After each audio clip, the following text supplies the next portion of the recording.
So hello guys, कैसे हो आप सब। आई होप कि आप लोग बढ़िया होंगे और जीवन का आनंद ले रहे होंगे। फिलहाल आज के इस वीडियो में देख लो ना, जो विषय विज्ञान का होने वाला आपका फाइनल एग्जाम दिनांक 9 फरवरी 2026 को, उसके लिए काफ़ी महत्वपूर्ण प्रश्न को देखना। सब वीडियो को अंत तक जरूर देखना, वीडियो काफ़ी इंपॉर्टेंट होने वाला है। और आप चैनल पर नए हो तो वीडियो को लाइक करके चैनल को सब्सक्राइब जरूर करना, क्योंकि ऐसे वीडियो चैनल के माध्यम से आपको हमेशा मिलता रहता है सारे सब विषयों का। ठीक है, तो आप लोग वीडियो को लाइक कर देना और चैनल को भी सब्सक्राइब कर देना।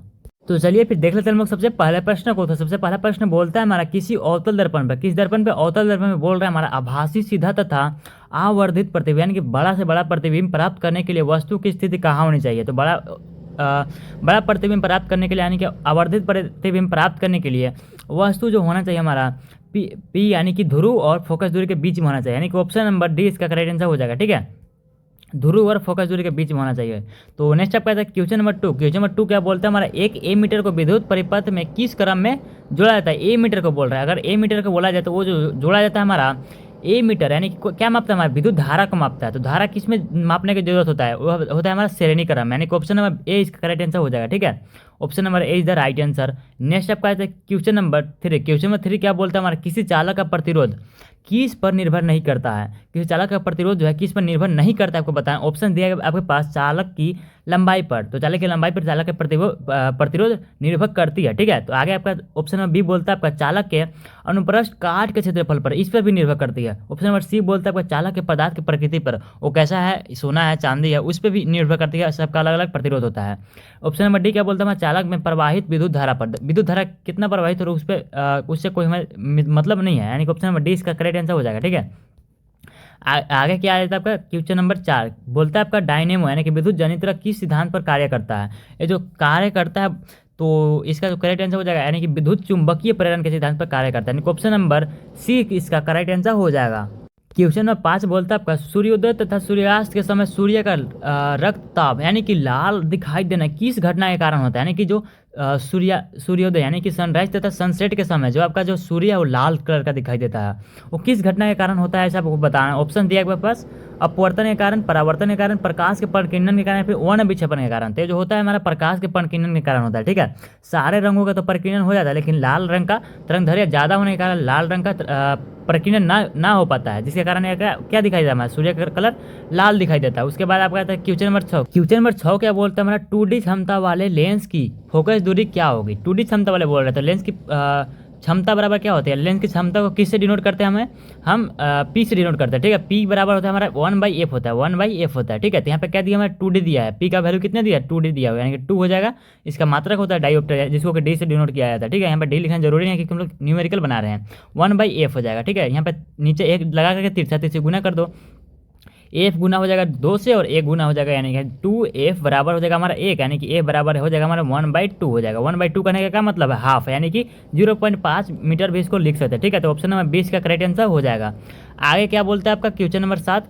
क्वेश्चन नंबर 7 गलत है। ठीक है, नेक्स्ट हम लोग क्वेश्चन नंबर 8 को देखते हैं। क्वेश्चन नंबर 8 क्या बोलता है हमारा, नेत्र गोलक का व्यास लगभग कितना होता है। नेत्र गोलक का जो व्यास होता है लगभग होता है 2.3 सेंटीमीटर, यानी कि option number C is the right answer. आगे आपका था क्वेश्चन नंबर 9 बोलता है आपका, निम्न में से कौन सा ऊर्जा स्रोत अंततः सौर ऊर्जा से व्युत्पन्न नहीं होती है। ठीक है, एक ऐसा ऊर्जा स्रोत का नाम बताएं जो कि यहाँ पे सूर्य ऊर्जा से सौर ऊर्जा से व्युत्पन्न नहीं होती है। ठीक है, तो यहाँ पे ऑप्शन दिया आपके पास, भूतापीय ऊर्जा, पवन ऊर्जा, जैव मात्रा या फिर नाभिकीय ऊर्जा। इसका करेक्ट आंसर क्या हो जाएगा, नाभिकीय ऊर्जा। ठीक है, जो हमारा इलेक्ट्रॉन प्रोटॉन के बीच में लगता है। नेक्स्ट आपका था क्वेश्चन नंबर 4 बोलता है आपका, विद्युत धारा के विद्युत प्रभाव की खोज किसने की। विद्युत धारा के विद्युत प्रभाव की जब खोज की थी वो किया था हमारा ऑप्शन नंबर सी, यानी कि ऑस्टेड हो जाएगा इसका राइट आंसर। ठीक है, आगे आपका आता है क्वेश्चन नंबर 11। क्वेश्चन नंबर 11 क्या बोलता है हमारा, बुझे हुए चूना का रासायनिक सूत्र क्या होता है। बुझा हुआ चूना, सॉरी बिना बुझा हुआ चूना बोल रहा है ना, बिना बुझा हुआ यानी कि CaO हो जाएगा। ठीक है, बिना बुझा हुआ चूना यानी कि CaO, ऑप्शन नंबर 20 का करेक्ट आंसर हो जाएगा।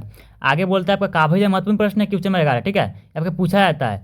ठीक है, नेक्स्ट आपका क्वेश्चन नंबर 12। क्वेश्चन नंबर 12 बोलता है किसी रासायनिक अभिक्रिया में भाग लेने वाले पदार्थ क्या कहलाते हैं। ठीक है, किसी रासायनिक अभिक्रिया में भाग लेने वाले पदार्थ क्या कहलाते हैं, उसको हम लोग बोलते हैं। यहाँ पे देखो, सबसे पहले होता है एक उदाहरण के थ्रू हम लोग समझते हैं। ठीक है, C+ देखो C+O2 इस अभिक्रिया में क्या क्या भाग लिया, CO2 बनता है। इस अभिक्रिया में भाग लिया, C लिया है, O2 लिया है, तो इसको हम लोग क्या बोलेंगे, इसको बोलते हैं तीर के निशान को इधर लगे बोलते हैं हम लोग, ए हो चाहे ए हो, इसको हम लोग बोलते हैं अभिकारक बोलते हैं। यानी कि ऑप्शन नंबर 20 का करेक्ट आंसर हो जाएगा। आप लोग ये भी याद रखना कि ये जो तीर का निशान यहाँ पे बनता है, ठीक है, तीर का निशान यहाँ पे बन रहा है, ठीक है, इसके जो इधर तरफ जो प्रोडक्ट बनता है उसको हम लोग उत्पाद बोलते हैं। यानी कि ऑप्शन नंबर ए इसका राइट आंसर हो जाता है अगर हमसे किसी रासायनिक में अभिक्रिया में उत्पन्न होने वाले पदार्थ का नाम पूछता था, ठीक है। आगे आप कहते हैं क्वेश्चन नंबर 13, क्वेश्चन नंबर 13 क्या बोलता है हमारा, कठोर जल को मृदु बनाने के लिए किस सोडियम यौगिक का उपयोग किया जाता है, किस सोडियम यौगिक का उपयोग किया जाता है, धोने का सोडा। यानी कि ऑप्शन नंबर डी इसका करेक्ट आंसर हो जाएगा Na2CO3। आगे आप कहते हैं क्वेश्चन नंबर 14, क्वेश्चन नंबर 14 क्या बोलता है मैंने,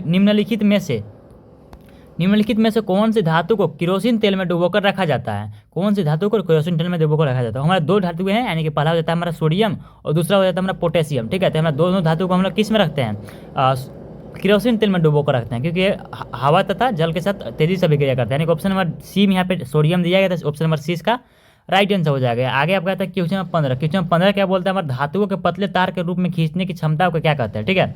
जो मान लो कोई धातु है, ठीक है, इसको हम लोग पतले तार के रूप में खींच दे रहे हैं, पिघला करके या फिर कैसे भी हम लोग पतले के तार के रूप में खींच दे रहे हैं, इसको हम लोग क्या बोलते हैं, तन्यता बोलते हैं, ठीक है। यानी कि तनाने की इसमें तन्यता की इसमें क्षमता है, ठीक है, इतना, तो इसको हम लोग क्या बोलते हैं, ऑप्शन नंबर सी इसका करेक्ट आंसर हो जाएगा, तन्यता, ठीक है। नेक्स्ट आप कहते हैं क्वेश्चन नंबर 16, क्वेश्चन नंबर 16 क्या बोलता है, हमारा CH3 CH2 CH3 में कार्बन के बीच कौन सा बंध है, कौन सा बंध है आपको बताना है, ठीक है। तो यहाँ पे क्या दिया है, हमारा CH3 CH2 CH3 दिया गया, क्या देगा C, जिसपे हमारा 3 बॉन्ड है, CH यहाँ पे है, यहाँ पे भी H, यहाँ पे भी H हो जाएगा। उसके बाद यहाँ पे क्या दिया गया हमारा, उसके बाद यहाँ पे C दिया गया, इसमें भी 2 बॉन्ड हो जाएगा हमारा H, यहाँ पे 2 H है इसमें। उसके बाद यहाँ पे C, इसमें भी 3 बॉन्ड, CH3 CH3 CH3। यहाँ पे क्या पूछा हमारा, कार्बन के बीच कौन सा बंध है आपको बताना। एक कार्बन होगा हमारा, पहला कार्बन है हमारा, दूसरा कार्बन है, दोनों के बीच में कौन सा बंध है, देखो यहाँ एक बंध है, यानी कि एक बंध है। अगर हमारे पास 2 रहता है दो बंध बोलते हैं, लेकिन यहाँ पे क्या है, एक बंध है, इसका राइट आंसर क्या हो जाएगा, ऑप्शन नंबर ए इसका करेक्ट आंसर हो जाएगा, ठीक है। अगर आपको दे दिया जाए यहाँ पे एक की जगह पे 2 दे दिया जाए तो आप लोग इस तरीके से आप लोग बना सकते हो, ठीक है। आगे आप कहते हैं क्वेश्चन नंबर 17, क्वेश्चन नंबर 17 क्या बोलता है, हमारा आवर्त सारणी में शून्य समूह का तत्व है, शून्य समूह का तत्व आपसे पूछ रहा है, ठीक है। तो इसका करेक्ट आंसर क्या हो जाएगा, हीलियम हो जाएगा, हीलियम हो जाएगा, यानी कि ऑप्शन नंबर 20 का करेक्ट आंसर हो जाएगा। आप लोग वीडियो को लाइक कर देना और चैनल को सब्सक्राइब करना मत भूलना, क्योंकि ऐसे ही इस चैनल के माध्यम से सारे विषयों का तैयारी कराया जाता है, ठीक है, बिल्कुल ही मुफ्त में, ठीक है। तो वीडियो को लाइक करके चैनल को भी जरूर सब्सक्राइब कर देना। आगे क्वेश्चन नंबर 18 को चले, क्वेश्चन नंबर 18 बोलता है हमारा एथेन का आणविक सूत्र दिया गया यहाँ पे C2H6 है, इसमें कितने सहसंयोजन आबंध आपको बताना है, ठीक है। यहाँ पे क्या बोला हमें, C2H6 बोला है, ठीक है। C2 हो गया हमारा, H कितना 6 होना चाहिए, 1 2 3 1 2 3, यहाँ पे H लगा दो, H लगा दिए H, इसमें कितने सहसंयोजन आबंध आपको बताना है, ठीक है। सबसे पहला यहाँ पे आबंध 1 2 3 4 5 6 7 हो जाएगा, यानी कि 7, यानी कि ऑप्शन नंबर 20 का करेक्ट आंसर हो जाएगा 7, ठीक है। तो आगे क्वेश्चन नंबर हम लोग 19 को दिया है। अगर आप चाहते हो कि PDF भी आपको मिल जाए तो डिस्क्रिप्शन में दे देगा टेलीग्राम चैनल का लिंक, वहाँ से लोग टेलीग्राम चैनल को ज्वाइन कर लो, कि सारा का सारा रिलेटेड PDF वहीं पे भेज दिया जाता है, ठीक है। तो आप टेलीग्राम चैनल को ज्वाइन करना मत भूलना, उसका लिंक डिस्क्रिप्शन में आपको मिल जाएगा। आगे आप कहते हैं क्वेश्चन नंबर 19, क्वेश्चन नंबर 19 क्या बोलता है, हमारा pH मान 7 क्या दर्शाता है। अगर pH मान 7 आता है तो उसको हम लोग क्या बोलते हैं, उदासीन बोलते हैं, यानी कि न्यूट्रल हो जाएगा, ठीक है। ऑप्शन नंबर C इसका करेक्ट आंसर हो जाएगा। क्वेश्चन नंबर 20 क्या बोलता है, हमारा निम्नलिखित में कौन उपधातु है, उपधातु कौन सा आपको बताना है। यहाँ पे ऑप्शन क्या आपके पास, F ये तो हमारा धातु है, Cu ये भी हमारा क्या धातु है, ठीक है, कॉपर। उसके बाद निकेल, यहाँ पे निकेल भी धातु है, लेकिन यहाँ पे जो दिया गया जर्मेनियम ये क्या हमारा उपधातु है, यानी ऑप्शन नंबर डी इसका करेक्ट आंसर हो जाएगा, ठीक है। क्वेश्चन नंबर 21 क्या बोलता है, हमारा अमाशय के आंतरिक स्तर की हाइड्रोक्लोरिक अम्ल से रक्षा कौन करता है, ठीक है। जैसे कि मान लो ये हमारा क्या है, अमाशय है, ठीक है, कुछ इस तरीके से हमारा, एक सेकेंड, कुछ इस तरीके से हमारा अमाशय है, ठीक है, कुछ इस तरीके से हमारा अमाशय है, ठीक है, कुछ इस तरीके से हमारा अमाशय। लेकिन यहाँ पे देखो इसमें क्या होता है, हाइड्रोक्लोरिक अम्ल होता है, भोजन को पचाने के लिए आता है, ठीक है, हाइड्रोक्लोरिक आता है इसमें, ठीक है। अगर हाइड्रोक्लोरिक अम्ल आ रहा है वो इतना ज़्यादा शक्तिशाली होता है कि हमारे पेट को भी गला सकता है, हमारे मांस को भी गला सकता है। इससे हमारा सुरक्षा कौन करता है, तो देखो यहाँ पे लगा होता है, यहाँ पे लगा होता है ना, यहाँ पे जो दीवारों पे लगा होता है, इसको क्या बोलते हैं हम लोग, श्लेष्मा बोलते हैं। श्लेष्मा ही क्या करता है, हमें सुरक्षा प्रदान करता है, किससे, हाइड्रोक्लोरिक अम्ल से, यानी कि HCl से। तब लोग इस चीज़ को भी याद रखना, काफ़ी मस्त क्वेश्चन है, ठीक है, आगे आपको बहुत ज़्यादा काम आएगा क्वेश्चन। आगे क्या बोलता है आपका क्वेश्चन नंबर 22, क्वेश्चन नंबर 22 बोलता है आपका मनुष्य में श्वसन वर्ण मनुष्य में श्वसन वर्णक कौन सा है, श्वसन वर्णक बोल रहा है, ठीक है। तो ऑप्शन आपके पास है क्लोरोफिल, हीमोग्लोबिन, श्वेत रक्त कोशिका, या फिर आपके पास ऑप्शन नंबर डी में दिया गया एंजाइम। इसका करेक्ट आंसर क्या हो जाएगा, हीमोग्लोबिन हो जाएगा, यानी कि ऑप्शन नंबर 20 का करेक्ट आंसर हो जाएगा, ठीक है। आगे आपका था क्वेश्चन नंबर 23, क्वेश्चन नंबर 23 क्या बोलता है हमारा, प्राग नलिका का बीजांड की ओर वृद्धि करना किस प्रकार का अनुवर्तन है, किस प्रकार का अनुवर्तन हमको बताना है। यहाँ पे दिया गया आपका प्रकाशन अनुवर्तन, जलानुवर्तन, गुरुत्वानुवर्तन, या फिर रसायन अनुवर्तन। इसका करेक्ट आंसर क्या हो जाएगा, इसका जो राइट आंसर हो जाएगा रसायन अनुवर्तन हो जाएगा, यानी ऑप्शन नंबर डी इसका करेक्ट आंसर हो जाएगा, ठीक है। आगे आपका था क्वेश्चन नंबर 24, क्वेश्चन नंबर 24 क्या बोलता है हमारा, ब्रिक की संरचना संरचनात्मक एवं क्रियात्मक इकाई क्या है, ब्रिक की बोल रहा है। तो ब्रिक की होता है नेफ्रॉन होता है, आप लोग काफी या मस्त क्वेश्चन है, आपको बार बार एग्जाम में पूछा जाता है, ठीक है। तो आप लोग इस चीज़ को भी याद रखना, नेफ्रॉन होता है, ठीक है। नेक्स्ट आपका क्वेश्चन नंबर 25 क्या बोलता है, शुक्राणु और अंडाणु के संलयन की प्रक्रिया को क्या कहते हैं। जब शुक्राणु और अंडाणु का संलयन होता है उस प्रक्रिया को हम लोग क्या बोलते हैं, फर्टिलाइजेशन बोलते हैं, यानी कि निषेचन। ऑप्शन नंबर सी इसका करेक्ट आंसर हो जाएगा, ठीक है।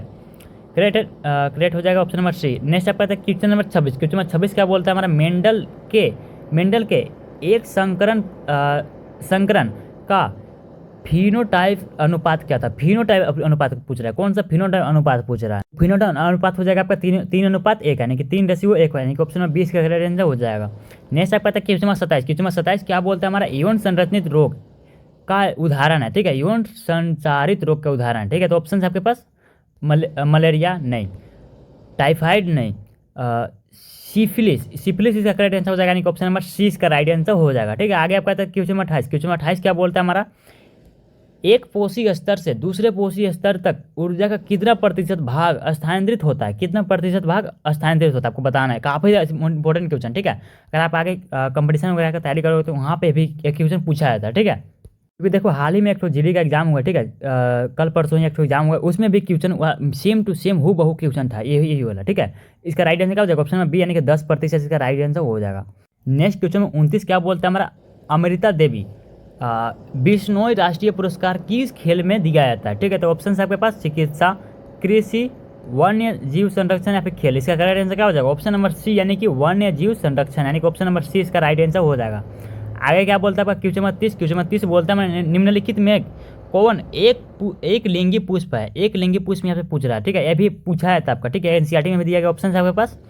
ऑप्शन से गुड़हल है, गुड़हल कहने का मतलब होता है एनसीईआरटी का उड़हुल का फूल, आप लोग उड़हुल सुने हो गए, ठीक है। उड़हुल के फूल को यहाँ गुड़हल कहा जाता है। आगे बोलता है आपका सरसों, पपीता, या फिर ऑप्शन नंबर डी में आपका गुलाब। तो इसका करेक्ट आंसर क्या हो जाएगा, पपीता, जो कि आपका क्या है, एक लिंगी पुष्प है, बाकी बात आपका क्या है, द्विलिंगी हो जाएगा। ऑप्शन नंबर सी इसका राइट आंसर हो जाएगा पपीता। तो ये था आप लोग का 30 मोस्ट इंपोर्टेंट क्वेश्चन जो कि आपका एग्जाम में बार बार पूछा जाता है, ठीक है। तो आप लोग वीडियो को लाइक कर देना, चैनल को सब्सक्राइब करना मत भूलना। मिलता है किसी नेक्स्ट वीडियो के लिए, बाय बाय। और भी बाकी सब्जेक्ट का अपलोड होता है तो आप लोग उसे भी देखना, ठीक है।